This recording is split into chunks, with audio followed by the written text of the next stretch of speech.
We all think we know the story of the Wizard of Oz, right? At least the one from the movie. Exactly. But what if I told you there's a whole other side to that tale? A perspective we rarely get to see. One that turns everything on its head. Today we're going deep into Wicked, the life and times of the Wicked Witch of the West. That's right. We're talking about Gregory Maguire's novel.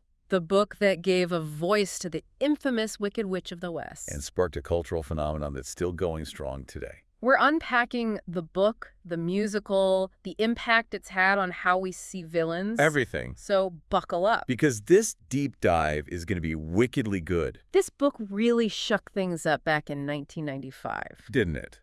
I mean, taking a character we thought we knew. The Wicked Witch. The epitome of evil. And giving her a backstory. Making her a complex character. Is genius. It really tapped into something people were craving. That desire for stories that challenge the simple good versus evil tropes. Exactly. Yeah. Maguire deconstructed that binary completely. And he did it using a world we already knew. Oz. Right, which somehow made it even more powerful. Think about it.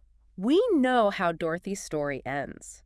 But Wicked takes us behind the curtain. Shows us the events that shaped Elphaba. That's the Wicked Witch's real name, for anyone who didn't know. The choices she made that led her down a path we perceive as wicked? It makes you question everything. It does. Like, how much of her wickedness was a choice? And how much was circumstance? How much was a reaction to a world that never understood her? Never accepted her. From the moment she was born with green skin. Oof, talk about being judged for something you can't control. That's powerful imagery, isn't it? Totally. This idea of being othered. Being seen as a threat simply for being different. It's something a lot of people can relate to, even today. And Maguire doesn't shy away from exploring that. He takes us through Elphaba's experiences at school. Her disillusionment with the wizard. Who she thought would be a mentor. But turns out to be quite manipulative. Putting it mildly. He's all about maintaining his power. No matter the cost. And Elphaba sees through that. Which sets her on a collision course with the world he's created. It's fascinating how Maguire uses those familiar elements of Oz to make Elphaba's story even more impactful. Like when she first sees the wizard? Oh yeah, and realizes he's not some all-powerful being. But a man behind a curtain. Creating illusions. It's a brilliant metaphor for how we often perceive those in power. Thinking they have all the answers. When in reality, they're just as flawed as the rest of us. It's a great example of how Wicked makes us question everything we thought we knew. Even the seemingly simple stories we grew up with. And that's just the beginning. Right. We've only scratched the surface of Elphaba's story. And the deeper themes that make Wicked so captivating. So stay tuned, because we're about to dive even deeper into this world of magic. Moral ambiguity. And a witch who's not quite as wicked as we thought she was. It really makes you think, doesn't it? About how much of what we believe is actually true. Right. Like, how often are we accepting the narratives handed to us? Without questioning them. Without looking for other perspectives. It's scary how relevant that feels today. Isn't it? Especially with the internet and... social media. Exactly. It's like Maguire anticipated all this. Like he saw where things were headed. And he gave us this cautionary tale. Wrapped up in a world of magic and talking animals. But the message is clear. Question everything. Don't take anything at face value. Especially the stories told by those in power. Ooh, speaking of power. Yes. What about that scene where Elphaba confronts the wizard? Oh, that's a pivotal moment. It is. She goes in with such hope. Believing he can help her use her powers for good. And then bam. Reality check. She sees him for what he really is. A fraud. Well, a manipulator for sure. Totally. Using smoke and mirrors to control everyone. And it's not just the wizard himself. It's a whole system he represents. Right. The way power structures can be used. To silence dissent. To control the narrative. To keep people in the dark. And it's so easy to get caught up in that. Especially when those in power are charismatic. Or persuasive. Or have a really good PR team. Exactly. It's like Wicked is giving us this toolkit for navigating a world where truth can be slippery. Where nothing is black and white. Where we have to be constantly questioning. And thinking critically. About everything we see and hear. It's exhausting. It can be. But it's also empowering. How so? Because it means we have a choice. A choice to accept the narratives given to us. Or to seek out our own truth. To form our own opinion. To be active participants in shaping the world around us. I like that. Okay, so we've talked about the book. The themes. The social commentary. Mind-blowing realizations. But what about the musical? Oh, the musical. That's a whole other level of Wicked. Isn't it? It takes all those complex ideas. And sets them to music. With incredible performances. Spectacular costumes. And suddenly you've got this emotional experience. They hit you right in the feels. Exactly. And it's not just entertainment. It's like the music adds another layer of meaning. Depth. It helps us connect with Elphaba on a whole new level. Think about Defying Gravity. Oh, chills. Right.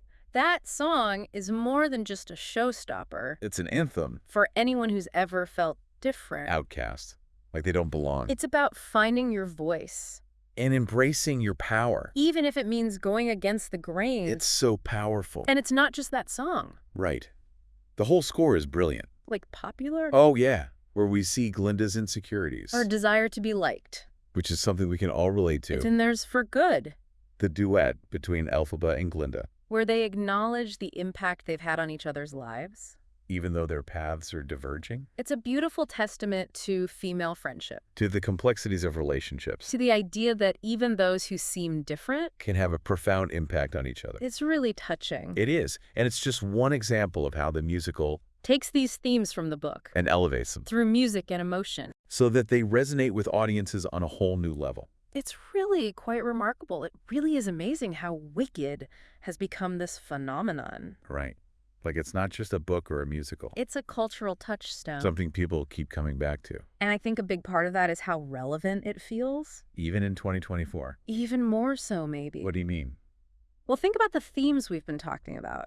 Questioning authority. The power of narrative. The dangers of blind faith. Those are all issues we're grappling with right now. In a big way. I mean, look at social media. The spread of misinformation. The constant battle over what's true. It's like Wicked predicted all of this. And offered a way to navigate it. Exactly. By reminding us to be critical thinkers. To seek out different perspectives. To question everything. Especially the stories that come from those in power. And the stories we tell ourselves. Ooh, that's a good point. Right? Like sometimes we're our own worst enemies. Believing the narratives that hold us back. Or keep us from seeing the truth. It's like that moment when Elphaba realizes that the wizard isn't who she thought he was. And that the animals are being exploited. To maintain his control. It's a powerful metaphor for how easily we can be manipulated. By those in power. And by our own assumptions. But Wicked also shows us that we have a choice. We don't have to accept those narratives. We can fight back. Like Elphaba does. Even if it means risking everything. It's inspiring. It is. To see her stand up for what she believes in.